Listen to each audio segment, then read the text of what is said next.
Hello, this is George Sandman. I'm the founder and CEO of Growth Drive. And Growth Drive is a system used by business advisors to drive client profits, growth, and value. Now, we're also a community. Every week we get together to talk about all things business advisor, everything clients, cases, things we're seeing out in the world. Now, tune in here to this podcast, and you can join the conversation by scanning this QR code, passcode 867-5309. Jump into the conversation. Everyone's welcome. We're looking forward to having you. So here we go. On with the show. Hey, Mike. How you doing, man? It has been a while, but it's going good. Cool. I'm on my way to Nashville. Yeah? What's in Nashville? A first of its kind financial industry mastermind. So, Okay.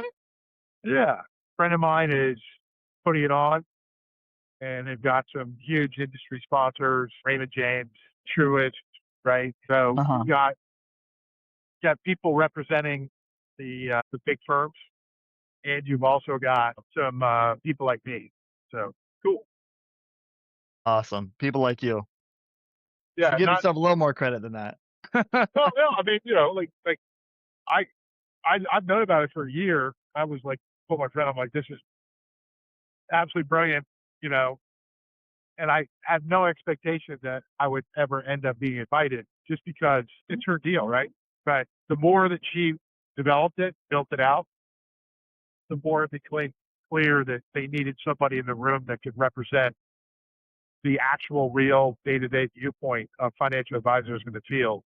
Yeah. There are not a lot of people that can do that better than I can. That's right.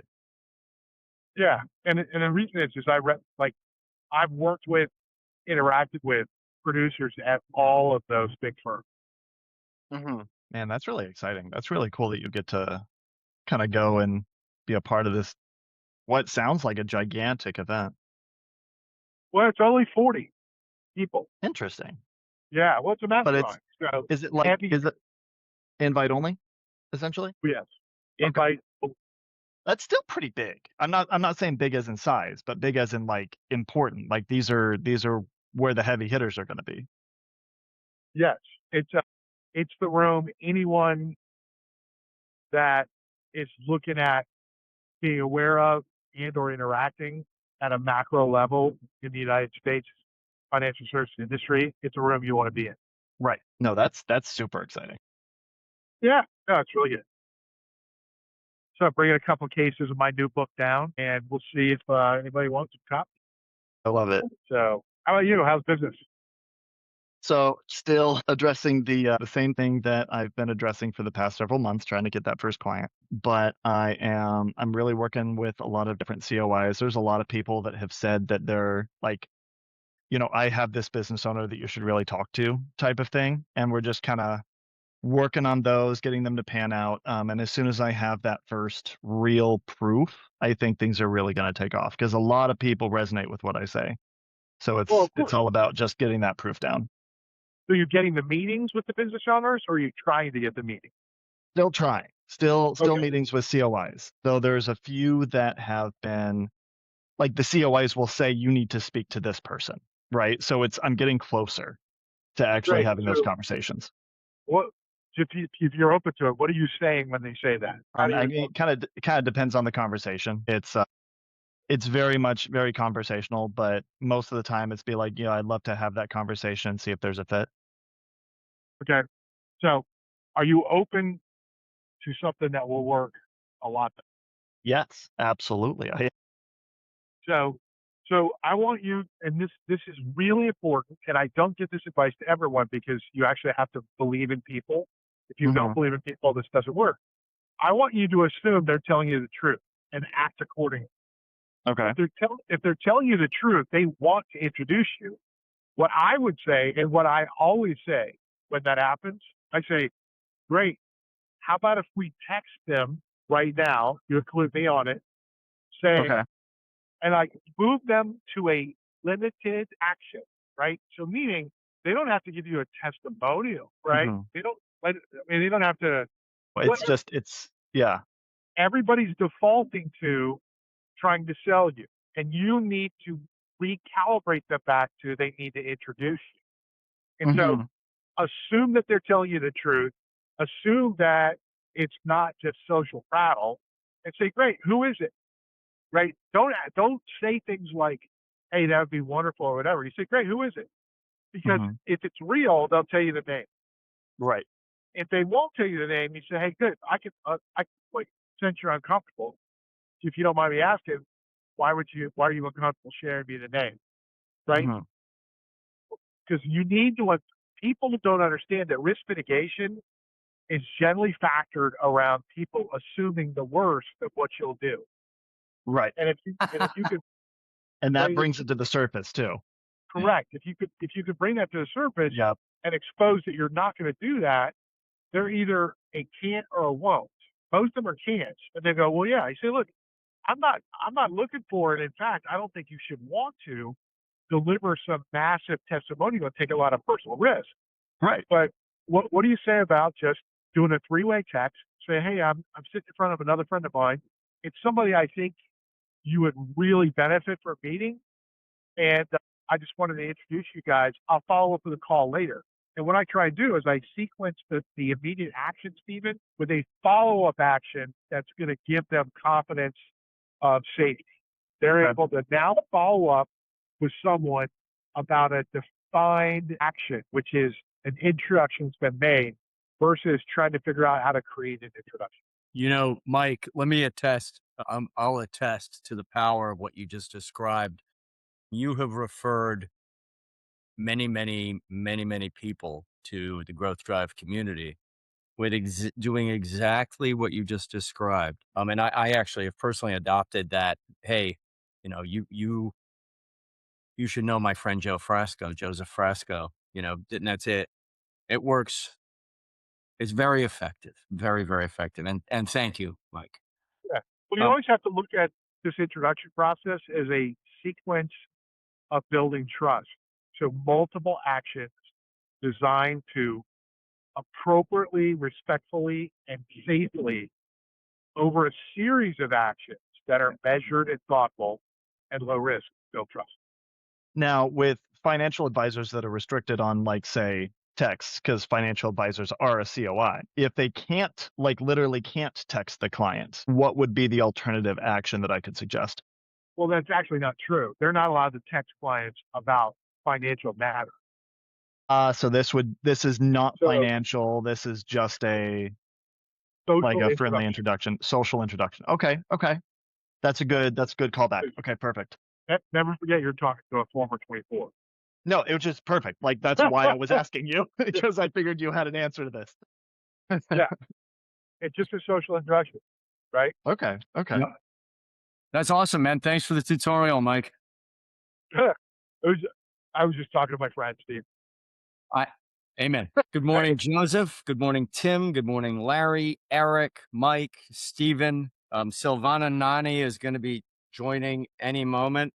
Cool. I haven't seen Silvana in a Yep. long time. In fact, hi, Silvana, we are on, and everyone's looking forward to seeing you and having your voice in this conversation. I might actually have a new invite as well, which is one of the financial advisors that I was actually referring to when I was talking to you, Mike. He's really interested in this kind of work and might be popping in. And there's another one, Mitch. We met last week. Welcome, Mitch.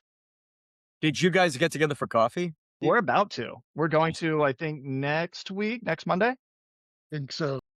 Yeah, looking forward to it. It's gonna be fun. There's meeting Jemiah. Yeah, you met Jemiah. When I had to leave early from this meeting to get downtown or Midtown, Jemiah was at that other meeting. That's awesome. Great. That's great. So we're actually going to meet in person to talk about things this afternoon too. So yeah, I'm looking forward to it. That's awesome. George is Kevin Bacon's cousin. We're building out Atlanta, George. Kevin Bacon's Kevin. That's funny. How's everyone I doing? like bacon too. Who doesn't like bacon? It's the gateway meat, It is. you know? There's my one little known fact. I don't eat bacon, Oh, but I like turkey bacon. I hear it's close, but no cigar. that's it, Mitch. You're off my Christmas list. I know. My wife has said, "Thank God you don't eat it because you would love it." That's what Yeah. Well, some of us love it and some of us pass on it, and that's all good. There you go. More bacon for me. Wow, there's so much going on in the world, isn't there? What's going on in everybody's world? Mike I've and I were done my just talking. I want to hear from someone else. got my first kickoff meeting for my first client, full client, on Friday.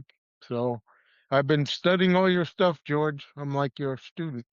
Awesome. Awesome, Mitch. Anything I can do to help you prepare, debrief, call, please. I know you'll call. Yep, for sure. Same, Mitch. Happy to help. Thank you. I've got to follow up on that, especially after, I met him at the, what's that other group that's your competitor? Not exactly. The guy from Australia, Crete. I met him at Another the competitor. Capital Life booth, as a matter of fact. We ended up starting talking. That's Nice. funny. Yeah, you know what's interesting, guys, and I just had Claire, in honesty, a couple of iterations, write an article this morning. Thank you for calling out like Capitalize, good software, discounted cash flow good people, calculation too. of value, and yeah, good people. A very limited utility to people who identify in this community. But if Capitalize is at its strongest on the 10-yard line, right? Let's get this ball over the line, and that's I think. And Craig and I talked about it. I'm not going to put words in his mouth. Maybe I should have him on the podcast. Super knowledgeable guy, right?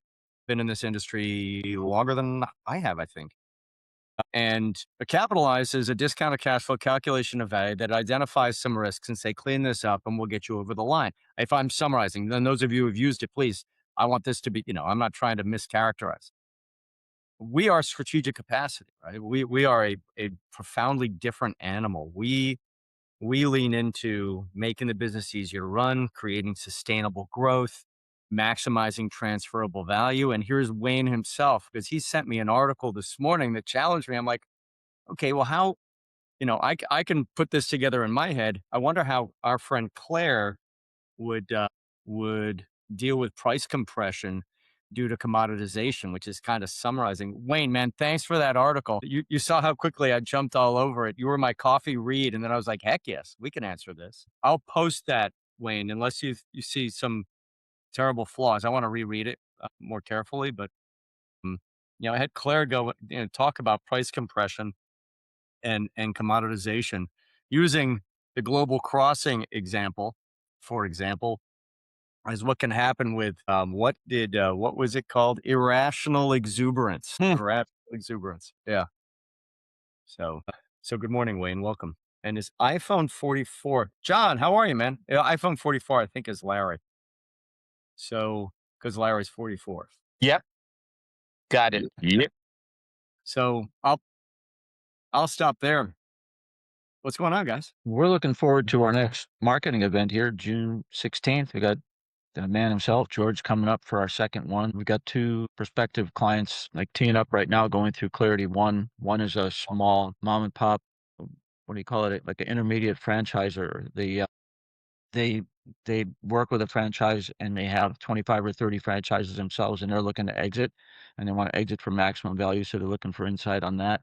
A little bit below our floor, but it'd be a good rep for us. And then we've got a government contractor doing about 30 or 40 million a year. They just landed a big government contractor, and the guy and his wife, who are co-owners, are thinking about their exit options. So that one's actually coming through the CPA firm that we aligned with from our last marketing event. So that's being a virtuous connection. So those connections from our last marketing event are still teeing up, and we've got the next one lined up with them in just 2 weeks now. So looking forward to that. Awesome. It seems to me, Tim, do we know how many people are going to be in the room? We've got 10 RSVPs right now, and it's growing. So it's a good sized room. I think it could be bigger than our last one. I don't think we won't go over 18 or 20, but it could be all of that. Would it be helpful if we're friends, right? Would it be helpful if I shipped a case of books up? Yeah. Okay. Yep. I'll do it. We'll talk offline about where to ship them, but Yeah. Yep. cool. Thank you. George, just along that line, I'm giving my first talk on the 4 Cs, and my first talk is, since I've done this next week. I'm happy to share it. I don't need it particularly, but I'm happy to share your book if that's of value to you. If you want to send me a few copies. Thank you. Totally no problem. I'd be happy to, Mitch. Absolutely happy to. Yeah. Thank you very much. Yeah. It's my pleasure. If it can help you, if it can help you guys, that's the name of the game. Yeah, no, I already have on my website. Well, I'm updating my website, but I have the links to your book and Mike's book and, the Walking to Destiny, because I think those are good books to refer to. But just hearing, but Tim, I don't know if we've met before online. I don't think we have. I've been AWOL for the last few weeks. I'm up in Baltimore. Okay, cool. My You son, are, where are you calling? I live in Atlanta. Can I listened to the rest of the Klatsch from last week after I had to drop off. And sorry guys. You guys got into a great conversation about the summit, and we don't have to beat the summit to death, but thank you very much. And the thinking that you guys moved forward and focusing on growth rather than focusing so hard on exit, I think that's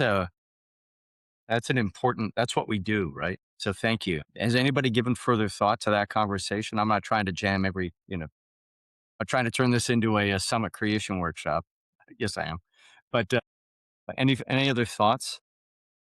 John, please, man. Yeah, I mean, the only opinion I had, because I listened to everybody great input.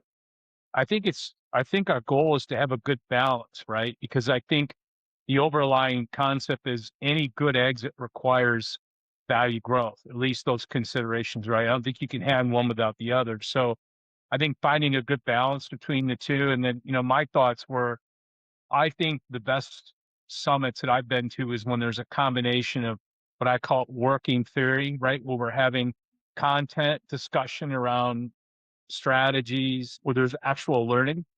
And then second of all, where there's case study application, and that's the panels. Yeah. And last but not least is real world application, where we go into the groups and we're really trying to do it ourselves, right? So how do we create a strategy for growth, drive, and or some exit strategy? So I think, a combination of both and looking in those three lanes, to me, always makes a lot of sense. Love it. Thanks, John. And I think that's the direction the sense I got last week. That's the direction in which we seem to be moving, which is great. And Wayne, good morning, man. I don't know if you could hear me earlier, but thanks for that article. Yeah, no, I was having problems with my system audio drivers, so I couldn't hear you at all. I saw you animated, but I couldn't hear you. I think the animation, is kind of like George in the George Costanza in the one where he's behind the door and they all think he's a monkey. Like my brother's nickname was Costanza. You're quite welcome. I thought that was a very interesting article. I said, it was more on strategic capacity. I haven't looked at your answer yet, but I'll check it out. And Claire wrote that. I iterated it, corrected, and moved her or nudged her down, more like the bumpers on a bowling alley. But she wrote it, so I haven't had a chance to. I gave it a quick read through, but I haven't read it word for word. But we'll probably put that out as a blog post this week or next week, because this week, Mike Garrison, our blog post is going to be about artificial intelligence. One of the speakers, Folletto, the other night said, artificial intelligence is. Thought that was. So he said social media isn't, and artificial intelligence is. I'm like, it was Ken Burns, the George, cinematographer. Mike. Question. How is AI affecting everyone's how's it affecting everyone's strategic capacity in their actual business? Not in what you do with your clients, but how is AI impacting your strategic capacity as a business owner? Yeah. Asking us individually, or are you asking the clients that we take care of? Joseph, I would kill to have your answer. So let's not have blood on the streets. Joseph, let's just say the question was directed at you.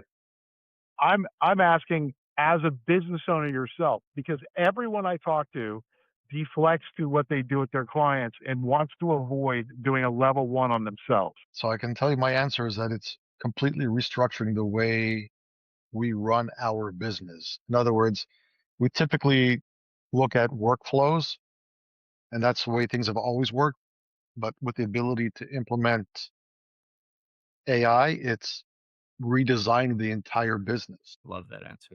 I don't know how to. There's a certain level of integration. In other words, when you do when you have a process that you follow, is typically one step, then a second step, and a third step, and a fourth step. AI allows you to not have to do it step by step. You can have various activities running simultaneously because you have a brain that's coordinating the operations in a different way. Does that make sense? Yes. Doesn't have to be in series anymore. It can be in parallel. So it's also changing the way a lot of the work is actually happening. I love that. I love that. I call that from my special forces times. That's being a force multiplier. So that's looking at AI as a machine gun in a small squad, which makes you operate like a 100-person company. What I'm interested in addition to that, because it's always great talking to you, Joseph, you should move down to where I can get access to you and waste a lot of your time.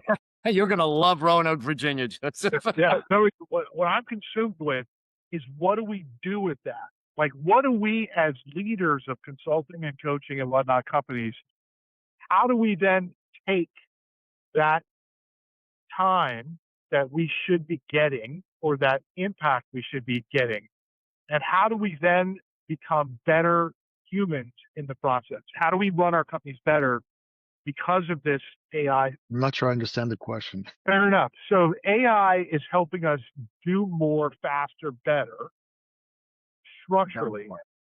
What do we then do as human beings in the process to A, remain relevant and valuable, and B, be more human and have more impact with that extra ability that AI should deliver us? Yeah, that's pretty clear. I mean, I can tell you from my perspective, I don't know, for everybody else, but I think the most important thing with clients is always the relationship, the ability to have that conversation. The fact that you get caught up in so much of the administrative tasks really limits the amount of connection you can have with a client. So obviously this facilitates the ability to have more time with a client, and perhaps even more clients, which means you're doing more for other people and for the economy in general. So that's what I would say. Thank you, Joseph. Thank you so very much. Can I ask a question? I always have questions. And Joseph, I don't know that we've met. Mitch Skyer, I'm in Atlanta. Where are you based? New York City. I was just there for 5 days. Stayed at the Beacon Hotel. Beacon. Nice. Actually, I'm from New York originally. When you say do better for the clients, I've been struggling with. I'm all in for AI. I'm not against it. I had a technology company. You got to always move with the tech.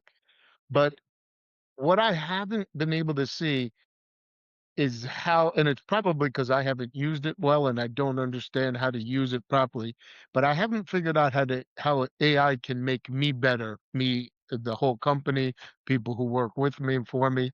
That's where I'm struggling. Obviously, it can help me make an email better, and the little things, sure, that are common. But I'm talking about what you said, that force multiplier. I don't know who else it was, that guy, Mike.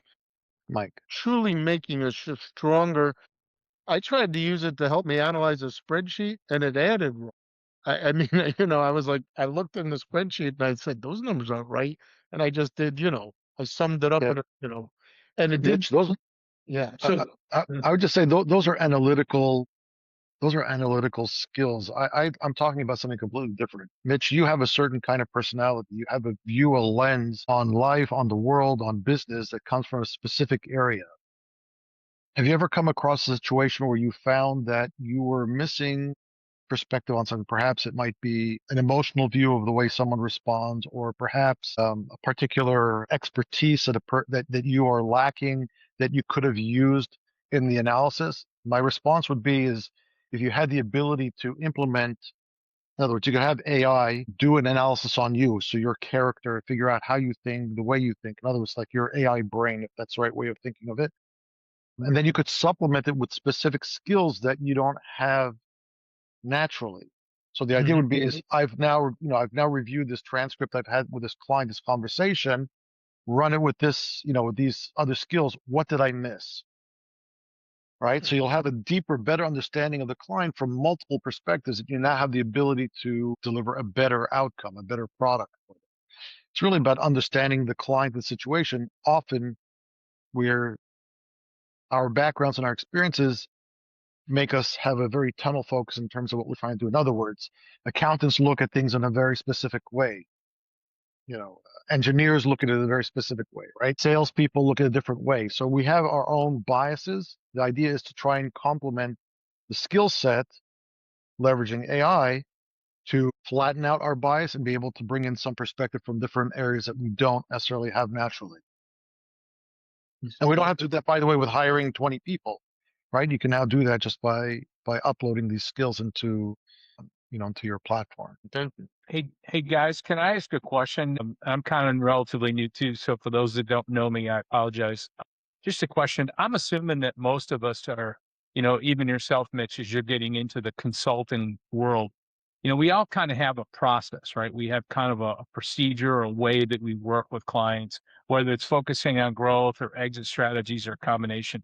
And I think, what Joseph's trying to say, my take on this is that AI gives us a richer sense of everything, right? It gives us a much more holistic view of things that we can't necessarily see because we're tied to our processes, right? As we wash, rinse, and repeat with every client, we go through a process. And I think what we're hearing is AI now gives us the opportunity to have a little wider lens, right? We're going to gather more data. And I like Joseph's comment. It's like, as I started to use AI, I'm learning things about my own processes that I really wasn't aware about. So it allows me to slow down a little and think a little bit more creatively when I'm talking to clients. And so I think it'll give us a richer experience once we figure it out. But I do think you're right, Mitch. I think the question for all of us to answer is, how do we take our process, whatever that is, and use AI as a good complementary tool? It gives us a wider, more holistic view of not only the client, but our own deliverable. Well, I would say even more than that. I say even with respect to Claire, right? Everybody sitting at the table over here is already the cream of the crop. It's very difficult for any of us to have a conversation with somebody that's going to have enough knowledge to be able to be critical of the way we do what we do. So think of Claire, think of AI as a critical partner, someone who's going to question you on everything you do to make sure that everything that you do or do deliver to a client, is well thought through or well thought out. So think of it as a partner that can actually become critical and make sure that you're doing the right things. Again, we all come with our biases. We all come with our experiences. In what you're saying, John, is correct. You want a more holistic, but also more complete. Based on Joseph, to jump in, one of the ways I've used it is to ask, what am I missing? Here's where I'm at. What am I missing? What's a blind spot? What's a different view? What are questions I'm not asking? Yeah, completely correct. Yeah, George, if I can push the conversation into biz dev, the kind of person I am, it's always about building clients and building businesses. I had something very interesting that happened. I mean, obviously, I've been spending a lot of time. I intentionally avoid accountants and CPAs. My experience is that it's not very productive going down that path. I actually was at a meeting of about 400 accountants a couple of weeks ago. I'm sorry. You're sorry. It reaffirmed exactly what I thought. It's interesting, by the way, just as a point of note, I think one of the reasons that I was able to extract out of it that they don't like to engage with us is because a lot of the work that we do has an impact on the operational side, and they're very uncomfortable with that. And and even if you deliver a report, they don't know, they're afraid that they're going to get asked questions by their client and they won't know how to answer them. So they shy away from it because they feel like they're not able to continue the engagement. So I'll leave that as a point out. But most of us have obviously stepped into the family offices and private equity firm spaces, especially the smaller ones, the more local ones that we can engage with relationships with them. They're under a lot of pressure, with the cost of capital having gone up a lot. So they're focusing a lot more on the operational side. But one thing that I came across recently because of a particular client I'm working with is private capital lenders. A lot of them have companies that they're lending to that, are also under a lot of pressure, and they're looking for ways to make sure they don't lose a ton of money. And I actually had the conversation with someone for a particular client who was looking to raise capital, and they said they couldn't lend to him. And they were asking about what we do. And they said, by the way, I've got 3 portfolio companies I'd like you to take a look at. So I just thought I would, bring that up to the group as an avenue for potential business. Joseph, I swear it So you just manifested. So the white paper is written, and I'm going to publish it like immediately after this, so you know that I'm not a crazy sycophant. Because Joseph, you just hit on, so private capital, that it is hydraulic, right? Money finds a way. It's like water.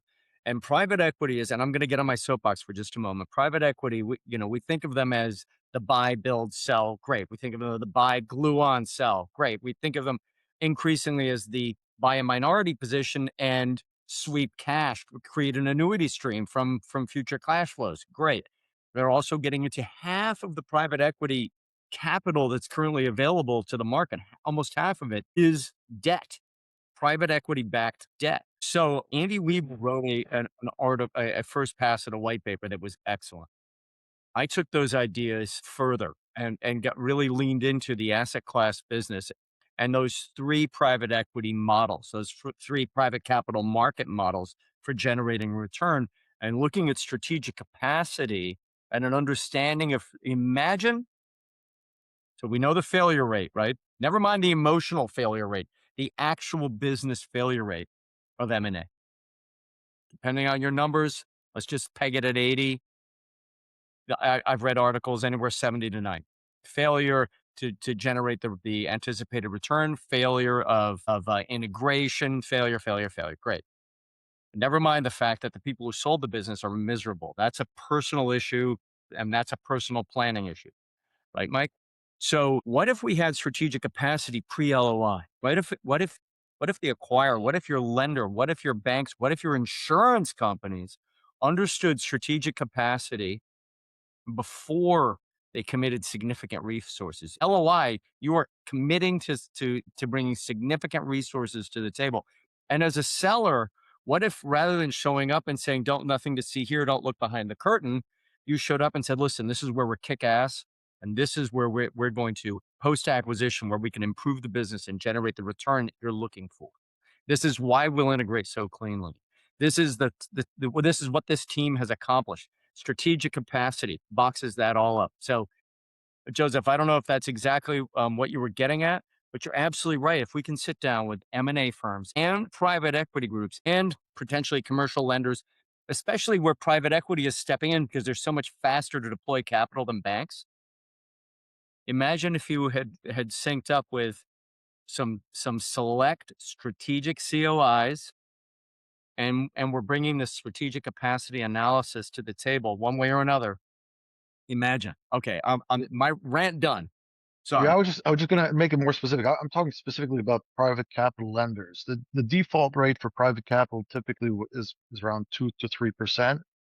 They're now running at 6% and it's increasing. So they've got portfolio companies that are starting to lose money in a very significant way, and they don't really know how to deal with it. If they don't have a way to control it or stop the bleeding, they can end up, losing the whole kit and caboodle. So they have an interest in someone can come in quickly and do, let's call it, a diagnostic on the company, figure out what exactly is wrong or what the leaks are, what the problems are. Whether or not they hire someone to figure it out or hire you to figure it out or help, with the portfolio comes a separate issue. But the point is you have access to, a boatload of companies that could use your help. And they have the ability to pay as well. Joseph, I have been on that thread for about a year. However, everybody's interested. Somehow they never pull the trigger. So I would love to hear more of how your experience goes. Actually, I've spoken to lenders and banks, talking about the strategic capacity and how that particular data set and that angle helps them make better decisions, and also to key companies that have portfolio companies to look at it from that perspective. And they're all very interested. Their eyes light up. However, I haven't quite gotten to the point where somebody wants to say, okay, let's do this. Yeah. So, can I add something real quick? Hey, Joseph, what's upstream of that default rate tripling? What do you think's upstream that's causing that 300% increase in default? It's the increase in cost of capital. Most companies are I say virtually every company except for a very few select, because they don't have a high strategic capacity score, right, are running very inefficiently. And what ends up happening is when you have cheap capital, it covers the fact that you're not really very good at what you do. But when the cost of capital goes up, then, all the problems start to surface. You get, pressure tested in all the different aspects of the business. So I think that's really what it is. People are, a lot of people had lending deals and all kinds of arrangements that are now coming due from COVID era when whatever the yields were, or the cost of capital that they locked in was very low. Now it's come to, So it's like savings and loan and mortgages, right? There's been excess lending to not ideal businesses, and now that's affecting good businesses. Yes. That's part of it, but I'll look. I'll give you an example. I mean, to also answer Silvana's specific, inquiry. I usually don't do turnarounds, but I ended up with one client that's a turnaround. I felt that it was something that we would be able to handle, and it's just really it's all about mismanagement. You have owners that really don't have the skill capacity to run larger businesses. They don't, really whatever all the things that we talk about in growth capacity, delegation, knowing how to find the right people for the right jobs. But it's really most of it really comes from financial mismanagement. So in this particular case, he had to obviously he filed Chapter 11 and is looking to submit a plan of reorganization, and through that process, looking for lenders for related companies that he triggered defaults in. So what ended up happening is we ended up speaking to some of these different private capital lenders, and they were very much interested in the work. So there wasn't much to go over in terms of convincing them. But what I would say is separately with the private equity firms and the family offices, I think you need to make sure you stay with the smaller ones. The larger firms they have their own internal groups of people that will address a lot of these issues. But some of the smaller family offices or private equity firms, pseudo private equity firms, you want to call it, not real private equity firms like the big ones, they don't have the internal ability to address any of these issues. And many of them are going to be put in a position where they can lose a lot of money. I think that's really what it is. Maybe the best way, Silvana, is just to offer them a test on one or two of their companies and show what can and can't be done. But you have to also figure out what's their goal. Yeah. Are they looking to make a decision to, purge a company from their portfolio? Are they looking to, are they more permanent equity type of situation where they just want to make the company run better? You have to figure out what their desired outcome is before you make a pitch. Out of curiosity, what constitutes a small family office in your opinion? Anybody under $200 million in total assets. Silvana, I don't think we've ever met. I'm Mitch Starr in Atlanta. Hi. And if there's, I know George has really made it very clear to me how important this group is to share ideas and help one another in all of this, which is one of the reasons I'm here and not at I keep forgetting their name, the other guys. But I went through that exact experience. I did that. I had my company, bootstrapped it with a partner, built it up, sold it. If there's any perspective I can give to you, if you have a specific client, I'm happy to, even without any details on how our thought process went or what we did or the pitfalls. If that can help, I'm happy to have that conversation with you, because everything you're describing is what we went through, and the emotions and the great things and the big promises and then what really happened, and it turned out great. So that's fun. It turned out to be a terrific experience, and I actually had no issues with the private equity group. I know that's not always the case, and I stayed there 5 years after and ran one of their other portfolio companies besides the one I, sold. So that may give you something to help push somebody over the edge. Happy to have that conversation, even in the abstract. I don't need the details. Nice to meet you, Mitch. Looking forward to talking to you. And thank you, Mitch. And Silvana, it's great to see you. Nice to see everyone. Love this. So timely. Awesome. Yes. Come on. No. I'm this silence play out. I don't want to hog the mic. Joseph, I see you have invest and acquire. So Yes. are you a private equity firm? Is that what your company is?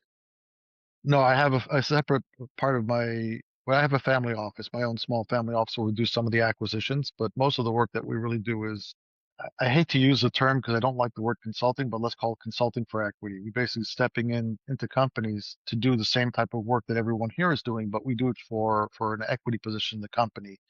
not for consulting fees. Okay. And are you covering all of the areas like we do all 24 dimensions theoretically, if that's Yeah, what's in? absolutely. Got it. Yeah. With a Joseph, would you draw a distinction between shining the light on all 24 objectives and being a subject matter expert in all 24 of the objectives? How does that play out in your work?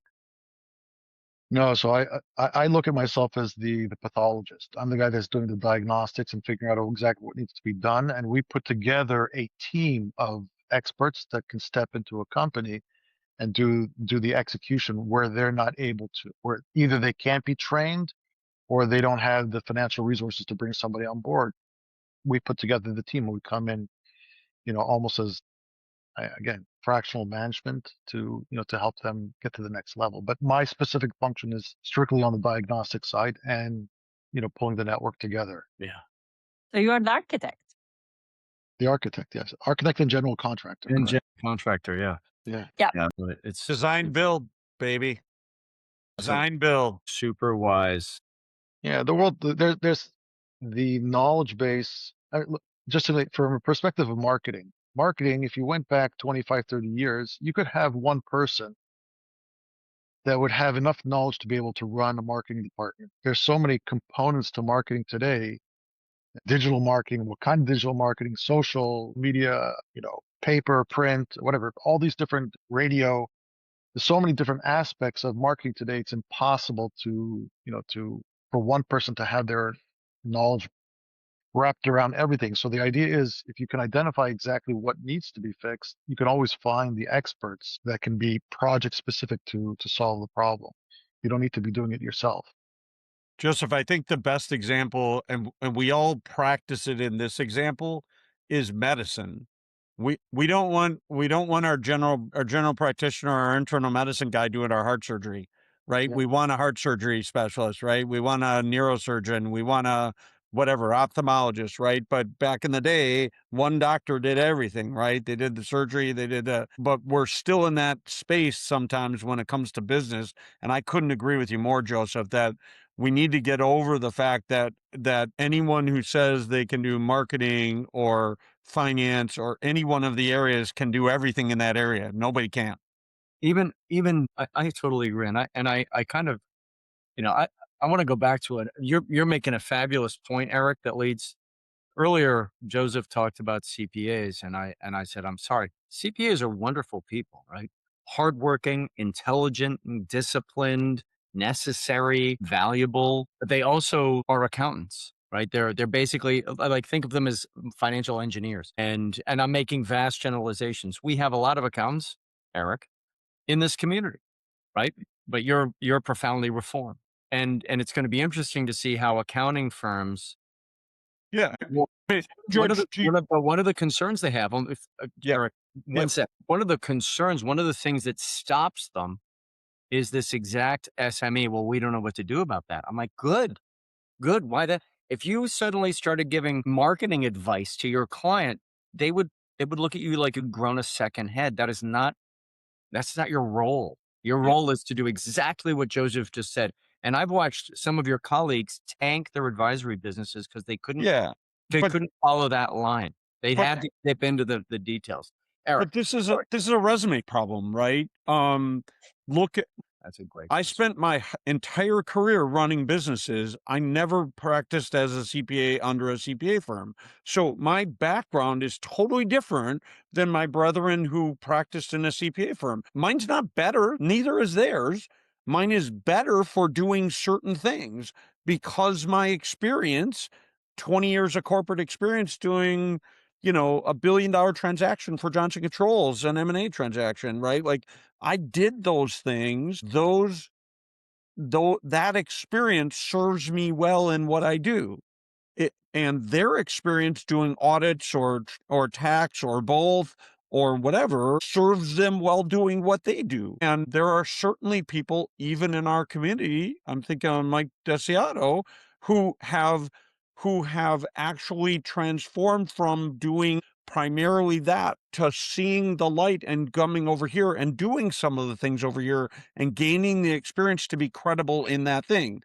The problem comes when the people who don't have the experience start saying they're going to do certain things that they just don't have the resume to demonstrate that they can. And I think that's all Joseph and I are saying. Joseph, not trying to put words in your mouth, but I think you and I were saying the same thing. It has nothing to do with how smart they are or what kind, or if they're a good person. It has to do with, do they have the experience to talk about and do what they say they're going to do, right? That's all. It's interesting, which is EOS's current problem, right? We've got They're let's be morphing. They're trying to transform. Yeah. let's be honest, it's a lot of people's problem. I find this all the time when people are talking about things. I find it with clients, honestly.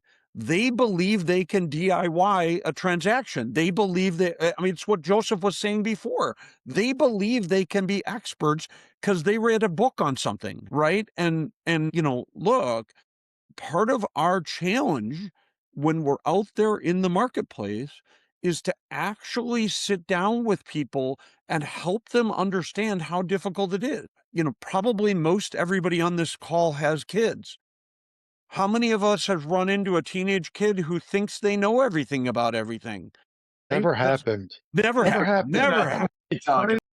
And a little bit of wisdom from a couple of laps around the sun, and we can say, that's really great. Your idealistic view of that is awesome, but that's not how it actually works, right? And here's what actually happens out in the real world.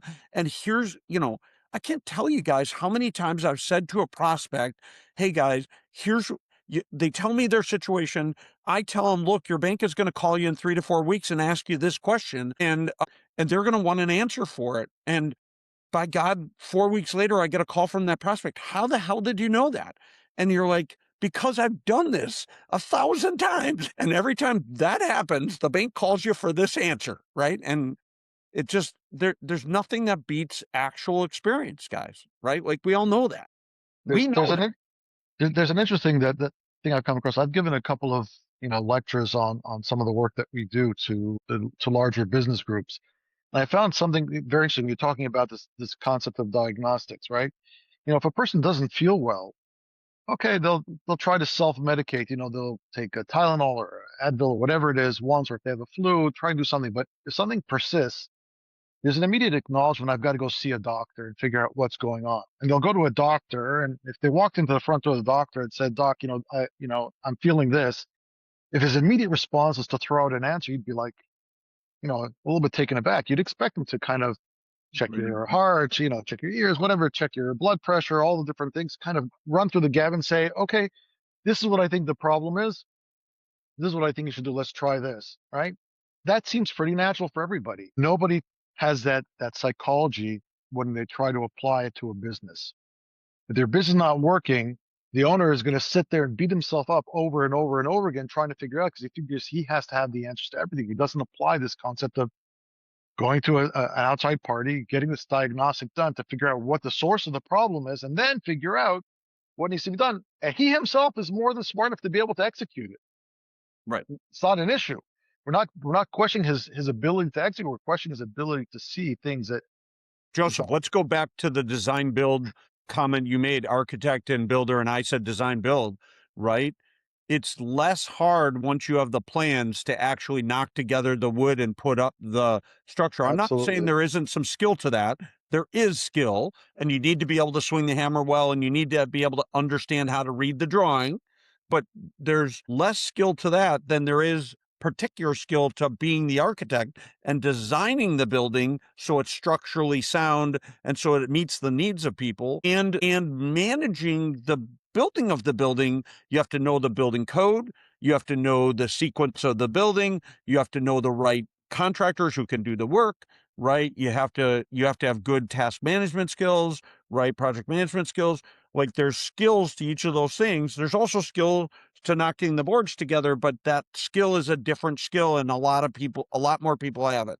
So I couldn't agree with you more. The execution, sometimes when it doesn't require highly technical things, can be relatively easy, but the how many times do we see people walking into their doctor telling them, hey, here's what you should prescribe for me. I've got this.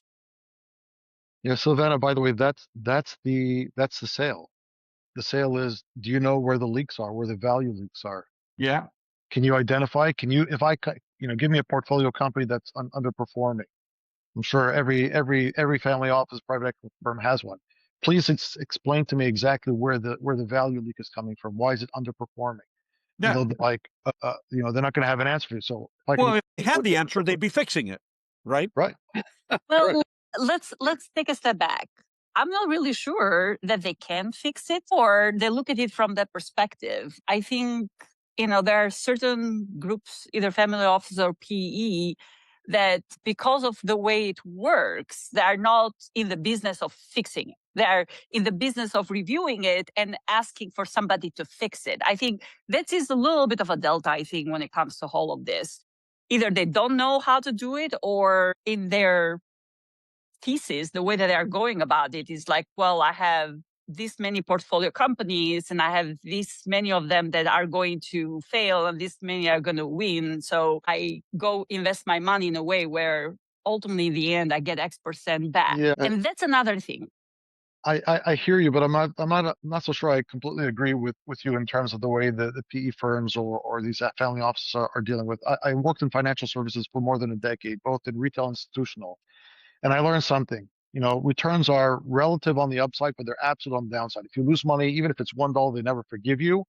And no matter what returns you have, they're always comparing, who did better. So the movement of capital is going to already, significant and becoming more extreme. The people running the private equity firms, I mean, family offices might be a little bit different, but the private equity firms, they're concerned that if they start asking for withdrawals of capital and the investor want to move their money, it can have a huge impact on them. So a couple of points, even on the returns, can make or break a firm. So it's not clear to me that they're going to be so laissez-faire about not, they may not use you to execute. That's a fair, but at least as an intro to get your foot into the firm, helping them understand exactly where the lack of ability to capitalize on the value that they need to capitalize to deliver the returns they need for their clients. I think that's not a small offering that you're giving them. And I I agree, want to Joe. be true, Silvana. One second. I don't think that everybody can self-execute. I just think some can, right? Yeah, well, most of them can't, but we don't need to engage with them about the ability to execute. We're not, when we step in the relationship, I think it's a mistake to come in there saying that we will do it for you. I think the way to get is just get your foot in first by saying, let me help you do the diagnostic to figure out where the problems are, gives you the time, the ability to develop the relationship. And then once you get there, they may or may not use it. It doesn't really matter, but at least you've engaged with them on the first step. I just wanted to clarify. Hold on. I just wanted to clarify. I agree with you in the differentiation between the P and the small or family offices. I feel like my comment stands more about the family office. And then the other thing, I totally agree with you. None of my current goals have been to go fix it.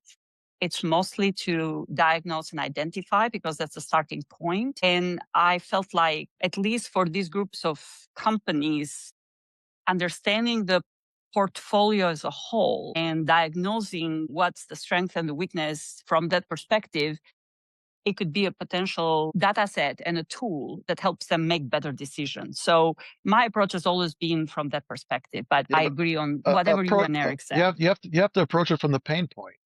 Yeah. Are your returns where they want to be? Yeah. Why aren't they there? The next iteration of the Clarity dashboard literally has a portfolio view, Silvana, because Thank you. for all the reasons that we've discussed. Thank you. Portfolio view and then a client view. And there are other things, a point you just made, but there's a misunderstanding that we are going to lead the execution leadership. And I don't know, we're going to install the business operating system, because Joseph opened this fantastic conversation with the point about workflows. and executing workflows and the efficiency that AI brings to the workflow process. Workflows have existed for far longer than AI.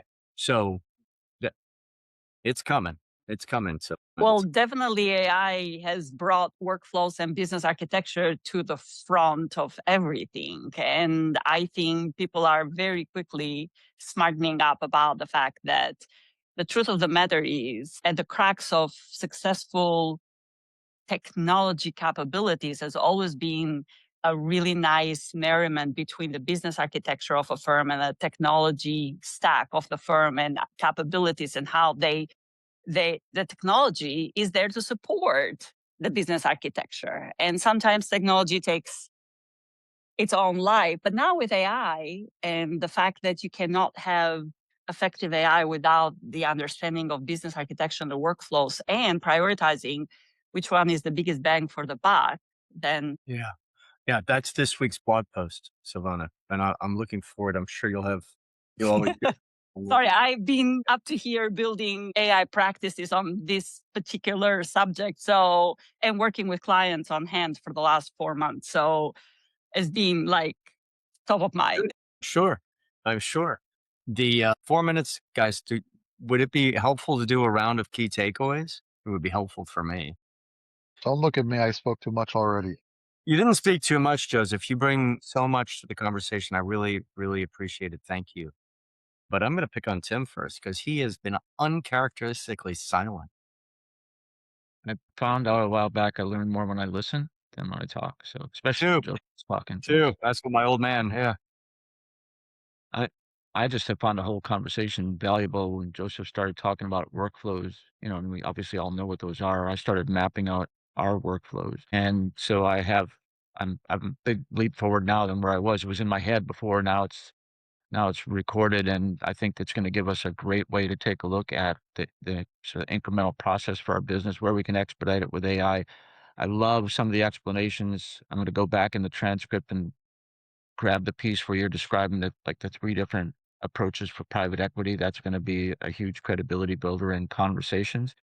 And I love the whole conversation about the family offices too, because I think they're a big plug-in for us. We've been talking with companies for a while about the value of the clarity exercise in a purchase or acquisition pre-commitment, right? Pre-merger. And that was touched on a little bit here too. So it helped to reinforce that. I think it gives them a chance. Like, I forget it was you or Joseph that said that now they can see what, where the repairs have to happen if they're going to expect that company to grow. So all very helpful. Thank you all very much.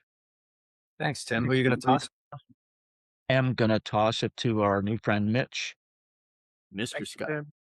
I appreciate it. It was great to meet a couple of new people. I always do on each one and learn something. And very helpful to get the perspective from Joseph on how to actually use AI. That has been my struggle. So that gives me some better food for thought and something else to think about to use it. And then Eric, thank you for the offer to help with my kickoff meeting. I have so many things to say. I don't want to bury my new client here and scare them off before we even get started.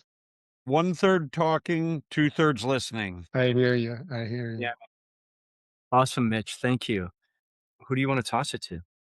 I will toss it to Stephen. Mr. Mutbar. Well, I absolutely have been running around all through this discussion, but there were a few pieces that definitely stood out to me. But the big one really happened at the beginning. The conversation between Mike and I, obviously is going to have the biggest impact on my future as an advisor. So that's really what I'm taking home, is creating those very definitive next steps when it comes to COIs and introductions. Awesome. Thanks, Stephen. Who are you going to pass it to? Who hasn't gone yet? Silvana? Yes, Silvana. Okay, 2 takeaways. Number 1, I enjoyed hearing the tail end of what Joseph was talking about, and I'm going to listen to the beginning because I'm very curious to see the discussion of the workflows in context of what we're doing. Number 1. And number 2, I'm looking forward to the white paper and especially to the portfolio view of the strategic intent and the assessment from Growth Drive perspective. I think that's very helpful. I think that the two areas in the family office MPE, but also in economic development diagnostics. I think a portfolio view of cohorts of group of companies, either within an industry or cross industries, has always been a data point that is very valuable for the decision makers. And since I work a lot with decision makers, I'm looking forward to check that and see if I can add to the value of the diagnostic for them. Awesome. Thank you, Silvana. That leaves Eric and Joseph. Thank you, Joseph, you're first, buddy. An observation. I think all of us are very good at what we do, incredibly good at what we do. And often I think we get caught into what we do for a living. There comes a point where I think we need to understand the client better and what their outcomes that they're focused on, as opposed to the process to get there. The process to get there is something that you can explain and deliver to them. But what you need to be talking about is really what are their pain points and what are the outcomes they want. And then you can design the conversation, towards that. Don't get caught up. I mean, I'm not saying nothing. No, clarity is an amazing tool. It's fantastic. The best, without a doubt. There's no discussion here. Your client doesn't care. No, they don't care. Or your prospect doesn't care. They care. I need more money. I need to sell my business for X amount so I can retire. I've got kids waiting. Whatever it is that they have, that their concerns are, or they're just struggling. They're in pain because the business is occupying too much of their life resources, and they want to solve an outcome. Make sure that you focus on the outcomes and share with them how you're going to be able to bridge that outcome, not so much on the tool. It's hard for us. It's hard for us, but You're so right, Joseph. By the way, thank you. My takeaway is my favorite part of the whole conversation was the point that Joseph just made. We want to deliver swimming lessons, and they just want to be rescued from drowning. And I think our biases get in the way. I've said this point like 30 times on our call here over the last couple of years, Joseph, and I'm glad somebody else said it and articulated it. So thank you. That was awesome. I also enjoyed the interchange with you and Sylvia on just the whole idea that we walk into the whole idea of design build, right? That just around that whole concept. So, and I'll be real quick. Thank you, Eric. Intent, right? Capacity serves intent. And Joseph just said it. If we do not understand their real intent, and if we do not take the time, invest the time, and Mitch, this is invest the time up front to ask 1,000 questions about where they're going, what does success look like in life. And Mike dropped off the call, but in life and in business, because the two are related. Once we establish intent, then we can look at the capacity of the business to deliver that intent. And George, short-term and long-term, you need to know what they want 10 years from now, but you need to know what they want now also. We can get back to now. If you haven't looked at the new strategy planner, please take a peek at it. And it's in the community. Just write strategy planner and it'll surface it. I deleted the old one. So intent informs design. That's it. Guys, what a great conversation. Thank you to each and all, and to the people who had to go and do something otherwise important. Can't be more important. So thanks. Have a great week. Anything I can do to help, Mitch, call me. Anything I can do to help, please do. And we'll talk very soon. See you next week. Thank you so much, guys.